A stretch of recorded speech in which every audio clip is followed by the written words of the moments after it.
अज्ञानतिमिरान्धस्य ज्ञानञ्जनशलाकया चक्षुरुन्मीलितं येन तस्मै श्रीगुरुवे नमः। श्री चैतन्य चरितामृत अंत लीला चैप्टर 13 एंड प्रेयर संख्या 101। तो हमने सुना इस भक्त के सामने रामदास विश्वास, इनके अंदर अभी तक सारे भक्तों के सिम्टम दिख रहे हैं, क्योंकि वो बड़ा हम्बल होकर रघुनाथ भट्ट की सेवा करना चाहते हैं। उनका सामान उठा के चल रहे हैं, भगवान राम के नामों का नित्य जप कर रहे हैं, कीर्तन कर रहे हैं। किसी एंगल से लगता नहीं है कि वो एक बढ़िया डिवोटी नहीं है। तो साथ में चल रहे हैं, और जब महाप्रभु से ये लोग मिले तो रघुनाथ भट्ट गोस्वामी एकदम से उनके चरणों पर गिर पड़े। दंड प्रणाम करी भट्ट पड़िला चरण, प्रभु रघुनाथ जानी कैला आलिंगन। रघुनाथ भट्ट श्री चैतन्य महाप्रभु के चरण में दंड की तरह गिर पड़े, और तब महाप्रभु ने भली भांति जानते हुए कि कौन है, उनका आलिंगन किया। मिश्रार शेखरे रे दंडवत जनाइला, महाप्रभु तासा बार वार्ता पूछिला।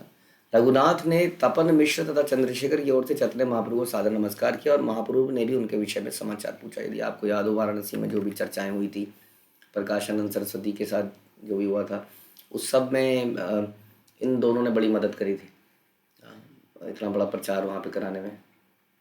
तो उन दिनों में चैतन्य महाप्रभु जब वहाँ रहते थे, तो तपन मिश्र के घर में उनका बच्चा, उनका बेटा महाप्रभु की सेवा साथ में करते थे। अब वो यहाँ पर महाप्रभु से मिलने के लिए आए हैं। आईला देख कमल लोचन, आइया मार एथक करीबा प्रसाद भोजन। महाप्रभु ने कहा, अच्छा हुआ कि तुम वहाँ आ गए, अब जाकर कमल लोचन भगवान जगन्नाथ के दर्शन करो, आज तुम मेरे यहाँ प्रसाद ग्रहण करोगे। गोविंदेर कही एक वासा, देओ यईला, स्वरूप आदि भक्त गण सने मिनाइला। महाप्रभु ने गोविंद से रघुनाथ भट्ट के ठहरने के लिए प्रबंध करने को कहा, और तब उनका परिचय स्वरूप दामोदर गोस्वामी इत्यादि सारे भक्तों से कराया गया। यही मत प्रभु संगे रहीला अष्टमास, दिने दिने प्रभु कृपाए बाड़ाई उल्लास। इस तरह रघुनाथ भट्ट 8 महीनों तक चैतन्य महाप्रभु के साथ रहे, और महाप्रभु की कृपा से उन्हें प्रतिदिन अधिकाधिक दिव्य सुख का अनुभव होता रहा। तो भक्ति में एक दिव्य सुख है, जब इसको महसूस करते हैं तो हमें कहीं इधर उधर भटकने की आवश्यकता नहीं पड़ती। उसके बाद जैसे संसार में लोग रोज कहीं ना कहीं सुख देखने के लिए हम कुछ प्लानिंग करते रहते हैं, भक्ति के अंदर ही इतना सुख है, भक्तिमय कार्यों में इतना सुख है कि आदमी पूर्ण रूप से संतुष्ट हो सकता है यदि उसको ढंग से करा जाए। तो जैसा श्रील प्रभुपाद ने हमें सिखाया, नित्य उत्सव है, नित्य अलग अलग चीज़ें हैं, तो उसमें आनंद होता ही है। चैतन्य महाप्रभु के साथ नित्य कुछ ना कुछ वहाँ रहता ही था। तो उसको इतना आनंद आने लगा। 8 महीने बीत गए थे, लेकिन प्रतिदिन अधिकाधिक दिव्य सुख का अनुभव होता रहा। तो आध्यात्मिक सुख में और भौतिक सुख में ही अंतर है। भौतिक सुख में हम एक चीज़ के साथ ज़्यादा दिन लगे नहीं रह सकते, हम उससे बोर हो जाते हैं, चाहे कुछ भी हो। जितने भी गेम वाले लोग भी हैं, आपको लगता होगा कितना बढ़िया प्रोफेशन है, खेल रहे हैं, खेल के ही कमा रहे हैं।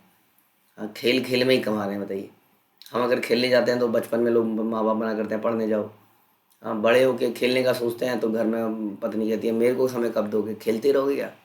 ये आदमी देखिए खेल के ही कमाते हैं, लेकिन वास्तव में वो लोग खेल के पक चुके होते हैं उसको। फिर घटनाएं आती हैं। वो व्यक्ति, एक क्रिकेटर, ऐसा देखा गया है कि कभी भी प्रैक्टिस ग्राउंड में नहीं आता, सीधा मैच खेलने आ जाता है।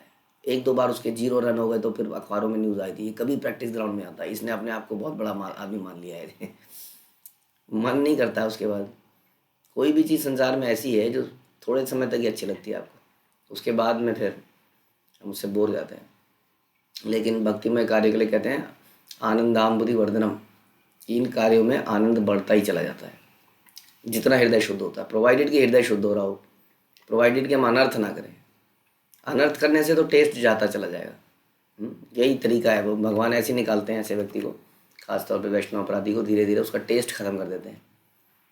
तो भक्ति में, भक्ति का प्रोसेस हम देखते हैं, आज भी हम देखते हैं श्रील प्रभुपाद के डिसाइपल्स 50-50 साल से सर्विस कर रहे हैं। 50-50 साल हुए उन लोगों को। कोई 1970 में मिला प्रभुपाद से, कोई 1965 में मिला। तब से लेके अब तक कितने लोग हैं, अभी भी कुछ लोग वो भक्त, और वो अभी तक सेवा कर रहे हैं। तो और प्रॉब्लम यह है कि जनरली लोग नौकरी भी करते हैं, 60-65 साल तक ही करते हैं, वो भी पैसा मिलता है तब करते हैं। यहाँ कोई पैसा नहीं मिलता है। हम्म, और कितना उम्र उनकी बीत जाती है, 60-70 नहीं, 80-90 तक वो सेवा ही करे जा रहे हैं। तो इसमें आनंद की वृद्धि होती है यदि हम अपराध युक्त जीवन ना जिए तो। मध्य मध्य महाप्रभुर करे न निमंत्रण, घर भात करे न आर विविध व्यंजन। वे कुछ समय पर विविध सब्जियों के साथ चावल पकाते और श्री चैतन्य महाप्रभु को अपने घर पर आमंत्रित करते। तो ये बड़ा फेमस रहे रघुनाथ भट्ट गोस्वामी। इनकी विशेषता रही कि ये बहुत अच्छी कुकिंग करते थे महाप्रभु के लिए। तो अलग अलग सब्जियों के साथ चावल पकाते। तो ये भी कल्चर है, जनरली आप देखेंगे कि सब्जियों के साथ चावल खाने खाने को, जैसे यहाँ पर नॉर्थ इंडिया में लोग दाल के साथ चावल खाते हैं, वहाँ सब्जियों के साथ चावल खाया जाता है। इसका इसका इसका स्वाद लेंगे तो आपको पता चलेगा, इसमें भी अलग ही स्वाद है। तो इस प्रकार से हर चीज़ को खाना, सब्जियों को हर प्रकार की ये महाप्रभु को भी पसंद थी और ये स्वास्थ्य के लिए भी, आजकल के न्यूट्रिशन लोग भी यही बोल रहे हैं। तो ये जो पुराने जो कल्चर है वो बड़े सोच समझ के बने गए थे। उसको अगर हम फॉलो करेंगे तो स्वास्थ्य का भी लाभ होता है उससे, और भक्ति तो बढ़ती है। भगवान की मनपसंद चीज़ करने से ऑब्वियसली भगवान के प्रति प्रेम बढ़ता है। रघुनाथ भट्ट पाके यति सुनुई पूर्ण, यही रांधे से ही हया अमृते रसम। रघुनाथ भट्ट दक्ष रसोइया थे, एक्सपर्ट कुक। वे जो भी पकाते थे वो अमृत जैसा स्वाद देता था। वास्तव में हम इसको कई बार पहले भी चर्चा कर चुके हैं कि एक्सपर्ट कुक का मतलब भाव से भी होता है। हाँ, आप किसी व्यक्ति की रेसिपी को एज इट इज कॉपी कर दीजिए, लेकिन फिर भी कई बार आप देखेंगे वो टेस्ट ही नहीं आ रहा, क्योंकि वो कितने भाव से बनाया जा रहा है। अक्सर माहौल समाज का बड़ा अजीब सा हो चुका है, जैसे कि स्त्रियां जैसे जॉब करती हैं, किसी मजबूरी से भी करती हैं, मगर लेकिन जब वो घर आती हैं तो थकी होती हैं, और बाहर का माहौल गंदा ही है, ट्रैवलिंग भी गंदी है, ऑफिस का माहौल भी गंदा ही है। उसके बाद जब वो कुकिंग करती हैं तो है ना कोई मानसिकता में प्रभाव पड़ता है उसका, पूरे दिन के छें छें फै फै का। इसलिए कल्चर था कि प्रभु जी लोग बाहर जाके आएंगे और पत्नियां जो है घर में माहौल को बड़ा ही शुद्ध और सतोगुणी और भक्ति में बनाएंगी, और इस भाव से फिर वो बाकियों को सर्व करेगी, तो बाकियों के पूरे दिन की गंदगी सब साफ कर देगी। लेकिन अब जब दोनों ही जाने लगे हैं तो मामला थोड़ा ख़राब हो गया है। दोनों ही कलुषित हो जाते हैं बाहर के माहौल से, और फिर आते हैं घर में और फिर एक दूसरे के प्रति थोड़ा खींचतानी होती है, मैं ही क्यों सारा काम करूं, मैं भी तो कमा रही हूँ, तुम्हें नहीं करना पड़ेगा। फिर वो करते हैं, फिर दोनों करते हैं, फिर झीकते हैं। ये बड़ी समस्या है। आदमी काम करता भी है और काम करते हुए चिड़चिड़ा भी हो जाता है। और हमने तो ये देखा है अक्सर साथ मोस्ट ऑफ द घरों में जो लड़ाई है उसका कारण यही है, काम। हम्म? सास बहू का भी, पति पत्नी का भी, काम के पीछे, इसको कौन करेगा, ये तुम करोगी मैं करूँगा, ये बच्चे को कौन देखेगा, इसको कौन करेगा, क्योंकि फ्रस्ट्रेटेड है, इरिटेटेड है। भक्तिमय जीवन में आदमी को ये समझना चाहिए, जो गृहस्थी का पार्ट है ये भी भक्तिमय कार्य है, क्योंकि हम अपने बच्चों को कृष्ण भावनामृत से पैदा कर रहे हैं, बढ़ा रहे हैं। और हमारे घर में काम भी है, भोग लगाने के लिए हम लोग सब्जियों को लाते हैं, धोते हैं, बनाते हैं, वो भक्तिमय कार्य हो गया। झाड़ू पोछा भी हम उतना उतना ही घर को साफ करते हैं, क्योंकि घर में मंदिर भी है हमारे। तो सारे कार्य हैं, तो इसमें फ्रस्ट्रेशन नहीं होनी चाहिए। लेकिन again because of mixing with non devotees हमारा चेतना में फ़र्क पड़ता है। तो ऐसे में कोशिश करें कि कितना कम से कम हो, जब कोई मजबूरी हो तभी घर का एक मेंबर कार्य करे, कम से कम दूसरा मेंबर तो रहे। और जहाँ मजबूरी ना हो दोनों ही काम ना करें, क्योंकि कई जगह ऐसा भी है बिकॉज ऑफ पुराना उनका क्या एंसेस्ट्रल प्रॉपर्टी। ये बिल्कुल गलत धारणा है, अगर संसार में आपने लोगों ने बना लिया कि काम करना ज़रूरी है। आप क्या बाप के पैसे पे खाओगे? जो बाप ने कमा के दिया कि क्यों नहीं खाएंगे ना? भगवान की सेवा करेंगे, काम तो करेंगे ही, खाट थोड़ी तोड़ेंगे। आम आदमी से ज़्यादा काम करेंगे, आप नोट करके देख लीजिए, काम करेंगे, लेकिन गधों की तरह पैसा क्यों कमाएंगे जब पैसा मिला हुआ है। हाँ, तो दोनों ही प्रचार के कार्य में लगे हैं। ऐसे कितने प्रभुपाद के डिसाइपल हैं जिन्होंने करोड़पति करोड़पति अरबपति लोग, हाँ, उन्होंने तो, हम तो कह रहे हैं कि खा लो चलो गृहस्थ आश्रम में हो, तो उन्होंने तो छोड़ दिया अरबपति पिता को। हाँ, एक बार एक ऐसे ही एक भक्त के पिताजी प्रभुपाद के पास है, बोलो मैं कितने कितने कितने का चेक साइन करूँ, बोलो मेरा बेटा मुझे वापस कर दो। इस तरह की बातें भी हुई। और बेटा कह रहा है मतलब ही नहीं है, सारी प्रॉपर्टी दे दो या गरीबों को बांट दो, मुझे मतलब ही नहीं है इस प्रॉपर्टी से, क्योंकि उनको कृष्ण मिल चुके हैं। कहने का मतलब है कि आजकल थोड़ा सा ऐसा कल्चर है कि घर की में सुविधाएं हो, थोड़ी सी मिनिमम सुविधाएं तो हो ही ना। देखो प्रभु जी, एक वॉशिंग मशीन तो चाहिए ही, एक एसी तो चाहिए ही, और अब लेकिन धन नहीं है, मान लेते हैं चाहिए। डिपेंड करता है किसकी इनकम कितनी है।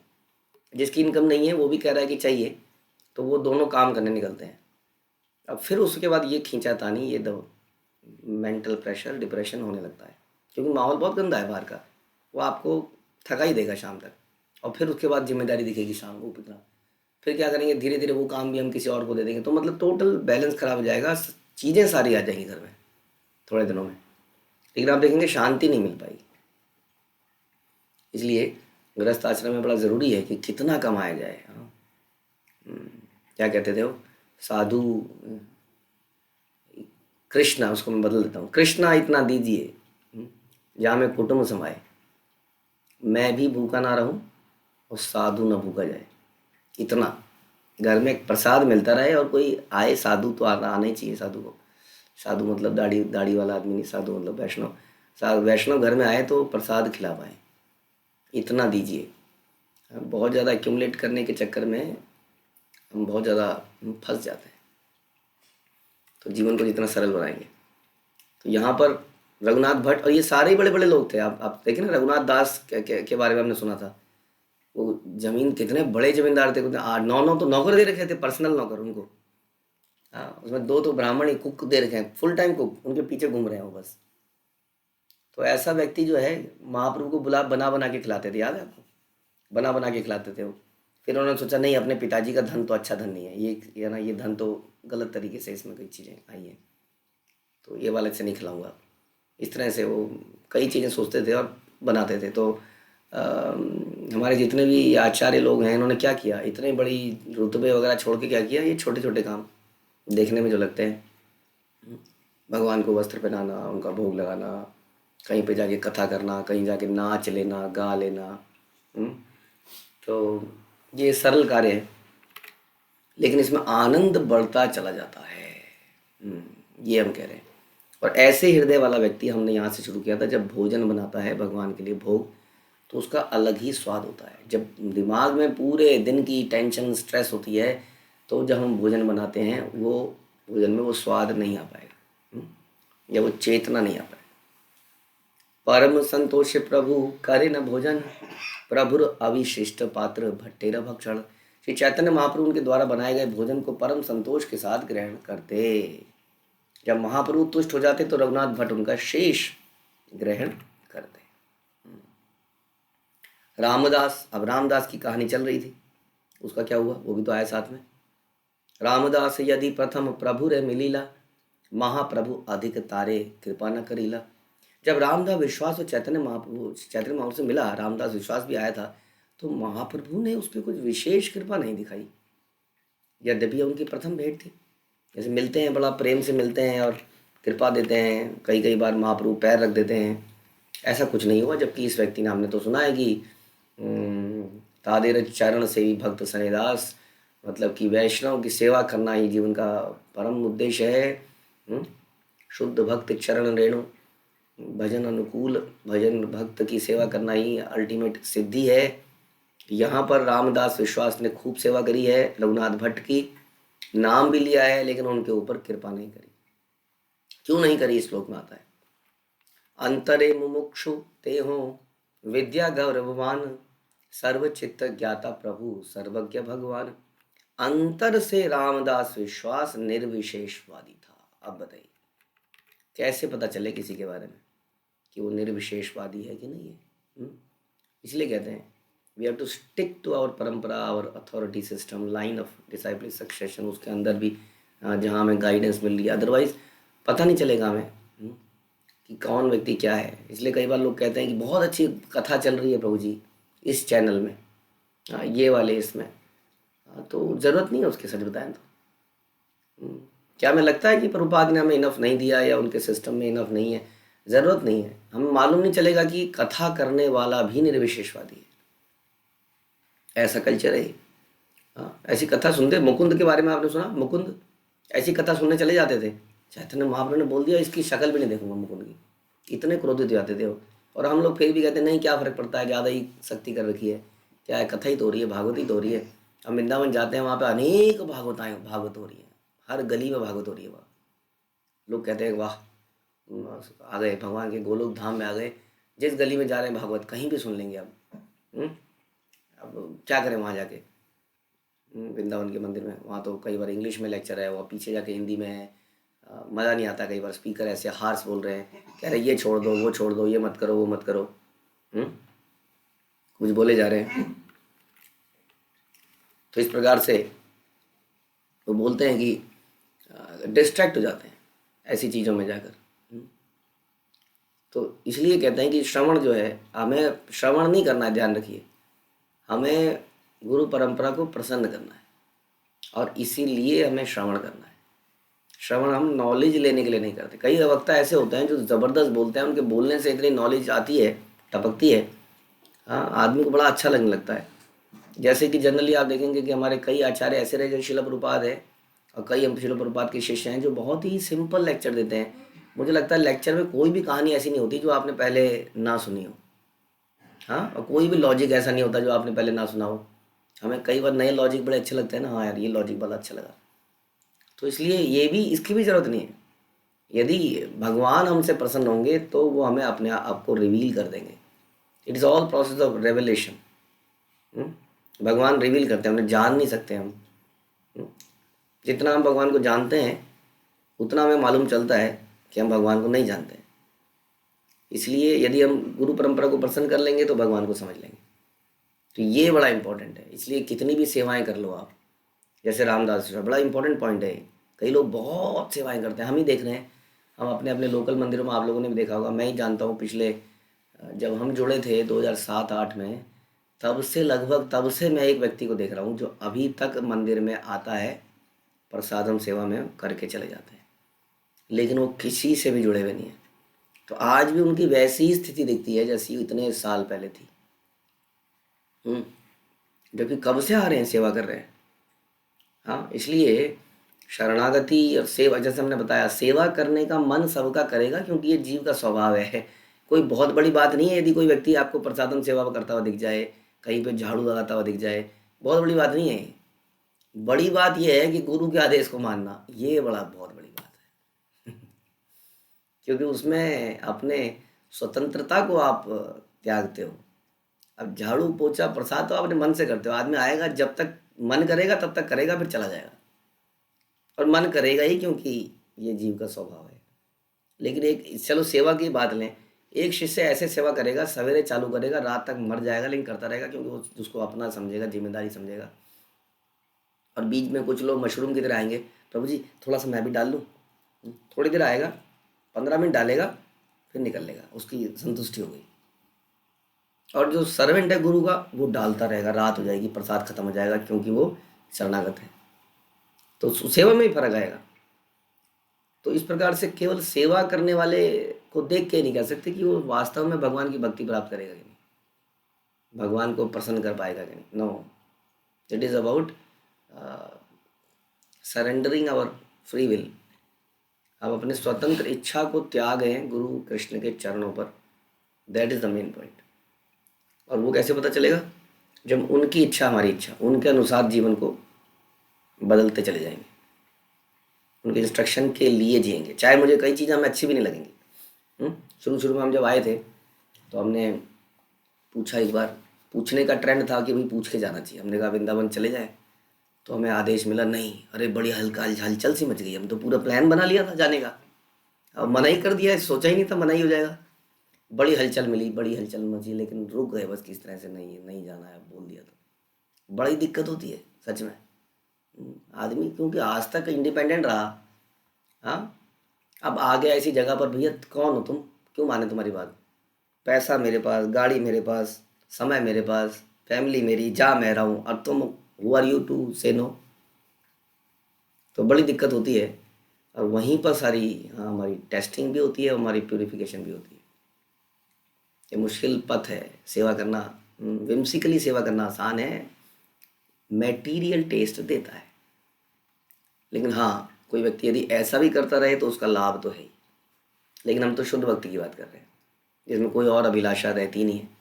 हाँ, गुरु नहीं कहेगा प्रसादम बांट लूँ प्रभु जी, प्रभु जी प्रसादम मत बांटो, एक काम करोगे छत में ना कुछ कुकिंग के बर्तन पड़े हुए हैं वो साफ कर दोगे, वो शक्ल देखेगा इधर पीछे से जाएगा और निकल ही जाएगा, वो जाएगा नहीं वहाँ पर। वो उसका मन वो बांटने का था क्योंकि उसमें बड़ा सामने वाला दे दो जी और मैं दे रहा हूँ, मैं किसी को तृप्त कर रहा हूँ, भूखे को खिला रहा हूँ। हाँ, अब वहाँ पे क्या बर्तन घिस रहा हूँ उसमें क्या है।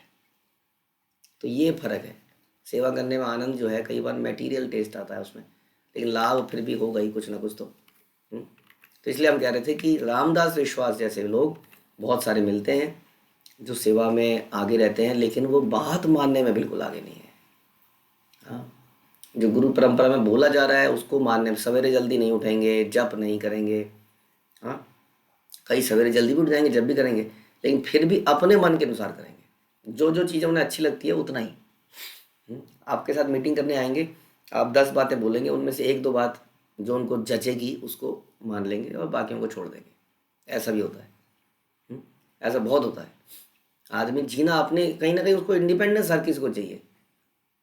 और शिला प्रभुपाद हमें बताते हैं कि शिला प्रभुपाद कहते हैं मेरा कंट्रीब्यूशन यही था कि मैंने अपनी इंडिपेंडेंस को अपने गुरु को दे दिया, उनकी इच्छा के लिए मैं जिया, बहुत ही अनकंफर्टेबल कंडीशन में जिया। तो जब हम आज्ञा का पालन करते हैं तो बड़ी अनकंफर्टेबल सिचुएशन होती है, कंफर्ट जोन छोड़ना पड़ता है अपना। हमें कंफर्ट होता है अपने हैबिट्स के साथ, क्योंकि ऐसे ही हम एक जगह के साथ, कई लोग ऐसे हैं वो जगह को छोड़ने को तैयार नहीं है, भक्तों के संग में आने को तैयार नहीं, क्योंकि they have become attached to the place also, जगह से अटैच हो गए। अब बताइए शिला प्रभुपाद कहाँ से अटैच हुए। आप अगर मैं जब शुरू में मैंने चैतन्य चेतामृत पढ़ी, सॉरी प्रभुपाद लीलामृत, तो बड़ा संघर्ष था प्रभुपाद किस तरह से गए विदेश में, आई थिंक बॉस्टन में इत्यादि इन जगहों में रहे। तो शुरू में सुनते हैं बड़ी मुसीबत हुई, फिर हमने सुना प्रभुपाद ने कुछ बॉस्टन में कुछ जगहों में जाना शुरू किया, हाँ वहाँ प्रवचन लेने शुरू किए, और धीरे धीरे धीरे वहाँ माहौल बन गया। मैंने कहा ये बात बन गई, मज़ा आ गया। अब प्रभुपाद धीरे धीरे यहाँ पे चर्निंग करेंगे, स्टैब्लिश करेंगे। थोड़े दिन बाद प्रभुपाद ने कहा मैं जा रहा हूँ न्यूयॉर्क, और फिर थोड़े दिन वहाँ, और फिर जा रहा हूँ। अब बड़ा मुश्किल काम है ये। हाँ, इतनी मेहनत से आदमी किसी जगह पे थोड़ा सा बनता है तो आदमी कहता है अब सेटल हो जाएगा, अभी वो तब तक दूसरी जगह में चलो जी। और ऐसे ही उनके शिष्यों ने भी किया। It is very difficult. Surrender का प्रोसेस बड़ा डिफ़िकल्ट है, वो इतना आसान नहीं है जितना कि रामचंद्र विश्वास ने सोचा था कि सम्मान उठा लेंगे, हाँ नाम जप लेंगे तो काम हो जाएगा। ये व्यक्ति नाम भी जप रहा है, सेवा भी कर रहा है, लेकिन इसको चैतन्य महाप्रभु की कृपा प्राप्त नहीं हो रही है। हु इज़ पतित पावन। सोचिए, जो व्यक्ति पतित पावन है, जिन्हें जगाई मदाई के ऊपर परोपकार कर दिया, वो रामचंद्र विश्वास पे नहीं कर रहे हैं, जो कि रामदास चौकी क्या कर रहा है, पूरी सेवा कर रहा है, नाम जप रहा है, क्योंकि वो हृदय से सरेंडर्ड नहीं था। निर्विशेषवादी समझ लीजिए जो सरेंडर्ड नहीं है मेरे हिसाब से तो। हालांकि और डेफिनेशंस हैं बहुत सारी, निर्विशेषवादी कौन है, लेकिन मुख्य उसका कारण क्या होता है, कोई निर्विशेषवादी क्यों बनता है, जो वो किसी के प्रति शरणागति नहीं होना चाहता है, क्योंकि विशेषवाद में शरणागति है। शरणागति का मतलब समझते हैं ना, सिंपल समझ लीजिए, बोला जाए वही करना है। शरणागति के बहुत मतलब है, लेकिन अगर ये मान लें कि बोला जाए वही करना है, ये करना बड़ा मुश्किल है। इसलिए वो हम तो सबको मानते हैं जी, पहले भगवानों में, चलो भगवान मान लिया कृष्ण है, हाँ फिर किसी, ये सारे गुरु हैं जी हमारे तो। हमारा कोई एक गुरु के प्रति हम गुरु क्यों करना है, सारे ही गुरु हैं, सुना रहे हैं, सुन सीख रहे हैं। तो ये थोड़ा सा फ्रीडम इस प्रकार से। तो यहाँ पर यही देखने को मिल रहा है, जो भगवान से तदात्म्य चाहता था ये निर्विशेषवादी था और अपनी विद्या के ऊपर अहंकार था। सर्वज्ञ पूर्ण पुरुषोत्तम भगवान होने के कारण चैतन्य महाप्रभु किसी के हृदय को समझ सकते थे, इसलिए वो सारी बातों को जानते थे। सबसे बड़ी समस्या यही है कि भगवान सारी बातों को जान जाते हैं, बड़ी मुसीबत है इससे। हाँ, अब हम कुछ कुछ बातें तो अपने हृदय में कुछ प्रजल्पा करने का, थोड़ा सा टेस्ट चटनी, थोड़ा सा किसी की बुराई, थोड़ी थोड़ी सी आनंद, कैसे लें उसका आनंद। हाँ, वैसे ही ऐसा माहौल बना दिया है, किसी के सामने कुछ बोलेंगे तो जाके बोल देगा प्रभु जी ऐसा बोल रहा था। घुटन हो रही है यहाँ पर। घुटन क्यों हो रही है, वो निकल नहीं रहा है अंदर से। तो कोई ना कोई ऐसा, भगवान की बड़ी कृपा होती है हमारे ऊपर, कोई ऐसा व्यक्ति मिल जाता है जिसके साथ हाँ थोड़ी सी बुराई कर सके, ये भी कृपा है, ताकि बदहजमी ना हो अंदर। हम्म? इसमें भी दिक्कत है, इसमें ये दिक्कत है कि अंदर बैठ के सब देख रहे हैं, बताओ। थोड़ी सी तो प्रिवेसी भगवान को देनी चाहिए, मेरे कुछ तो अपने विचार उसने ये भी देख लिया। हम्म? देख लिया रामचंद्र रामदास विश्वास का ये भी देख लिया कि अंदर से ज्ञान के प्रति अहंकार है। हाँ सरेंडर्ड नहीं है, किसी एक के प्रति सरेंडर नहीं है, फ्रीडम में रहना चाहता है। आज ये यात्रा कर रहा है, कल कोई और यात्रा करेगा, कल किसी और का थैला उठाएगा। गुरु के प्रति शरणागति नहीं है, हाँ सेवा करने का भाव है, लेकिन वो इंडिपेंडेंट सेवा करने का भाव है। रामदास कैला तब नीलाचल लेवास, पट नायक गोष्ठी के पढ़ाए काव्य प्रकाश। तब रामचंद्र विश्वास ने नीलाचल में ही अपना आवास बना लिया। और वह पटनायक परिवार यानी कि भवानंद राय के वंशजों को काव्य प्रकाश पढ़ाने लगा। चले गए जी, सेटल हो गए किसी धाम के अंदर। बहुत काम आते हैं हमें, हम जानते हैं, प्रॉपर्टी डीलिंग का काम जानते हैं, परचून की दुकान भी जानते हैं, कई काम जानते हैं हम। हमने जाके वहाँ सेटलमेंट कर ली, धंधा शुरू कर दिया धाम में जाके। हम धाम में रहेंगे क्योंकि क्योंकि क्योंकि क्योंकि नेक्टर ऑफ इंस्ट्रक्शन में रूप गोस्वामी कहते हैं चाहिए राधा कुंड के पास रहिए, राधा कुंड में स्नान कीजिए, अदरवाइज जीवन बेकार है। तो हम सीधा सीधा रूप गोस्वामी की बात मानेंगे, और रूप गोस्वामी का ये वाला श्लोक मानेंगे। उन्होंने कोई भी किताबें लिखी हैं वो तो छोड़ देंगे, कोई नहीं, लेकिन ये वाला श्लोक मानेंगे। बस ये बिल्कुल भा गया, हृदय को छू गया, बस चलो राधा कुंड। और ऐसा कई लोगों ने किया, इसलिए बता रहे हैं हम आप। करीबन एक समय ऐसा आया था कि इस्कॉन के कोई भक्त थोड़ा डेविएट हो गए, 400 लोग चले गए लगभग, और इस प्रकार से वहाँ जाके रहने लगे। वहाँ पे जा गए इस्कॉन के भक्त, और वहाँ पे जाके किसी और से दीक्षा दाक्षु ले ला के वहीं पे शुरू कर दिया। अब बताइए क्या वो भगवान को प्रसन्न कर पाएंगे? ऐसा बताया जाता है यदि कोई प्रमाणिक स्रोत से दीक्षित है, पहली बात 4 परंपराओं से, तो उसको दोबारा दीक्षा नहीं लेनी चाहिए कभी, ये अपराध है। लेकिन ऐसे दिमाग खराब हो जाता है आदमी का। तो क्या उसने गुरु परंपरा को प्रसन्न किया, क्या उसने भगवान को प्रसन्न किया? हाँ, इसलिए प्रभुपाद कहते तो धाम में आके जो अपराध करता है वो अगले जन्म में ये सूअर बंदर, इसलिए बढ़ते जा रहे हैं वहाँ भी, इतने वो यही बन जाता है फिर। तो ये भी वहाँ पे रहने लगे, और इन्होंने काम भी शुरू कर दिया कुछ, काव्य प्रकाश पढ़ाने लगे। अष्टमास रही प्रभु भट्टे विदाय दिला, विवाह न करी बलि निषेध करिला। 8 महीने के बाद जब चैतन्य महाप्रभु ने रघुनाथ भट्ट को विदा किया, तो महाप्रभु ने उनसे विवाह करने के लिए स्पष्ट रूप से मना कर दिया कि तुम विवाह मत करना। तो ये अलग अलग इंस्ट्रक्शन अलग अलग लोगों को समय काल परिस्थिति के अनुसार मिलती है। महाप्रभु के जो संगी हैं उसमें से अद्वैत आचार्य विवाहित हैं, और श्रीवास ठाकुर विवाहित हैं। हाँ, नित्यानंद प्रभु विवाहित हैं, गदाधर पंडित विवाहित नहीं है। तो इस प्रकार से महाजनों में भी देखते हैं कि 8 महाजन जो हैं विवाहित हैं। तो विवाह करा जाए ना किया जाए, इट इज़ नॉट, ये इतना इम्पोर्टेंट नहीं है। हर समय हर व्यक्ति के लिए अलग अलग इंस्ट्रक्शन मिलती है। करदम मुनि को बोला गया कि तुम विवाह करो, तो इनको मना कर दिया गया। इसलिए इसमें चिंतित नहीं होना, ब्रह्मचारी क्यों बनाता है इस्कॉन?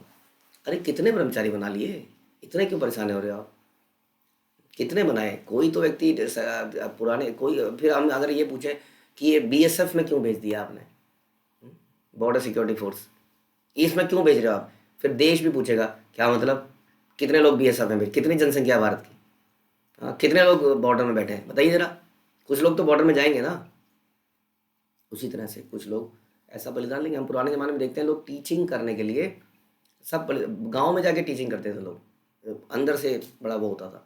कई ऐसे डॉक्टर हैं जो सब कुछ त्याग के गांव में जाके डॉक्टरी करते हैं, उनका परिवार कहीं रहता है, और वो क्योंकि सेवा का उनके हृदय में इच्छा। ऐसे लोग बहुत लोग थे जो टीचर बनना, टीचर तो अब थोड़ा पेड प्रोफेशन हो गया बहुत ज़्यादा, नहीं तो लोग टीचिंग के लिए कहीं कहीं गाँव में जाके लोगों को पढ़ाना चाहते थे, आज भी करते हैं कई लोग, वहीं पर रह रहे हैं और बीच बीच में इतना सेवा भाव है।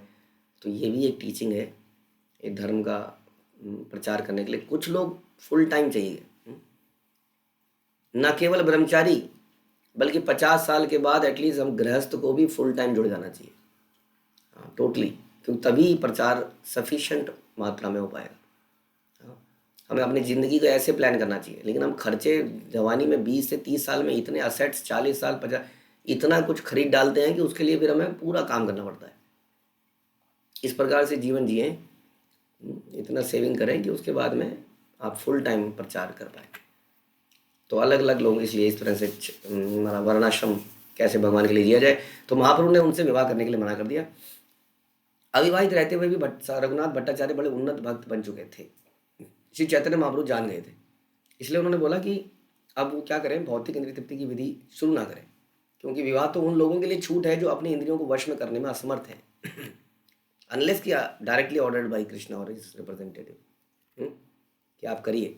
नहीं तो हम जानते हैं कहीं ना कहीं हम इंद्रियों के प्रति कमज़ोर हैं, तो इसलिए हम विवाह करते ही हैं। लेकिन विवाह करके भी आप शुद्ध हो सकते हैं धीरे धीरे, क्योंकि अब मजबूरी है, क्या करें, आर्टिफिशियली आप फास्टिंग कर लीजिए। कई लोग फास्टिंग करते हैं एकादशी में, पूरे दिन उनके दिमाग में खाना दिखता रहता है, खाना कब मिलेगा खाना, तो वो कृष्ण कॉन्शियस ना होकर खाना कॉन्शियस हो जाता है उस दिन, एकादशी के दिन। तो इससे बेहतर है खा लिया जाए, एकादशी का प्रसाद खा लिया जाए। तो इस प्रकार से जो इंद्रियों को वश में करने में असमर्थ है वो विवाह में जाता है, लेकिन उसके थ्रू फिर कैसे रिकमेंडेड तरीके से वहाँ से मुक्त हो जाता है, फ्री हो जाता है। रघुनाथ को इसकी कोई इच्छा ही नहीं थी उसके अंदर, तो जिसके अंदर ये इच्छा ही नहीं है उसको ज़रूरी नहीं है विवाह बंधन में जड़ पड़ने की। ये जो आप कहते हो ना, पैतृ, ये पिता का ऋण और ये पुत्र का ऋण, ये जीवन में चुकाना है इसलिए शादी करनी है ताकि बच्चा हो, तो ये ऋण, अरे ऋण, सारे ऋण उतर जाते हैं उस व्यक्ति के जो भगवान के प्रति अपने जीवन को समर्पण करता है। विवाह ना करने का मतलब ये नहीं है कि आप लिविंग रिलेशन बनाओ, आप गर्लफ्रेंड्स बनाओ, एंजॉय करो, विवाह ना करो। ये तो आजकल के जानवरों का कल्चर है। उससे बेहतर है विवाह करो, जिम्मेदारी लो बच्चों की, पत्नी की, उसमें तो कोई जिम्मेदारी नहीं है। लेकिन यदि ये चीज़ें आपको बिल्कुल तंग नहीं करती हैं, no attraction toward these things, तो बेटर है विवाह ना करो। इस तरह से यदि आप जीवन पर्यंत रह सकते हो तो ये भी ठीक नहीं है कि 1 महीना, कई लोग मैंने ऐसे भी देखे हैं, मैं ब्रह्मचारी बनूंगा, 2 महीने बाद मैं शादी करूंगा, 4 महीने बाद मैं ब्रह्मचारी बनूंगा। यूजलेस फेलो, ना तो ब्रह्मचारी बन पाएगा ना गृहस्थ बन पाएगा। सबसे घटिया व्यक्ति वही है। इसलिए सोच समझ कर। सामान्यतः जो व्यक्ति विवाहित होता है वह आध्यात्मिक चेतना में अधिक उन्नति नहीं कर पाता, क्योंकि उसके ऊपर बहुत सारी जिम्मेदारी होती है और साथ साथ वो परिवार के प्रति आसक्त हो जाता है, इंद्रिय तृप्ति के प्रति उन्मुख हो जाता है। अब शिला प्रभुपाद एक व्यक्ति हैं जो कि खुद ग्रस्त हैं, लेकिन वो पारिवारिक जीवन के प्रति आसक्त नहीं हुए, वो गुरु के आदेश के प्रति आसक्त थे। भक्ति विनोद ठाकुर आसक्त नहीं हुए, लेकिन सामान्यतः ऐसा हो जाता है, वो परिवार के प्रति अत्यधिक आसक्त हो जाता है और इस तरह उसकी आध्यात्मिक उन्नति मंद हो जाती है या होती ही नहीं है।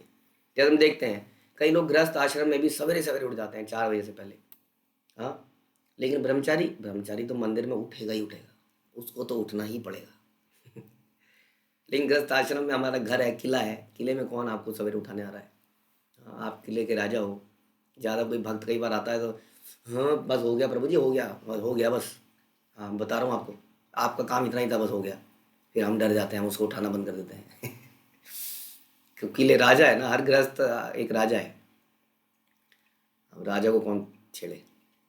इसलिए हमें ये प्रण लेना चाहिए कि गृहस्थ आश्रम एंजॉयमेंट के लिए है नहीं वास्तव में। ऐसा नहीं कि गृहस्थ आश्रम के लोग, कई लोगों ने, हमने जब शुरू में लोग भक्तों को उठाना शुरू किया 4 बजे से पहले, तो हमें कई जगह से इनपुट आए, ये एक गृहस्थ आश्रम में थोड़ी होता है ऐसा, कई जगह होता होगा ऐसा, कल्चर बना रहे होंगे लोग। प्रभुपाद की टीचिंग ऐसी नहीं है, नहीं ये ज़्यादा शक्ति है आपके यहाँ, गृहस्थ आश्रम में इतना थोड़ी, तो ब्रह्मचारियों के लिए है।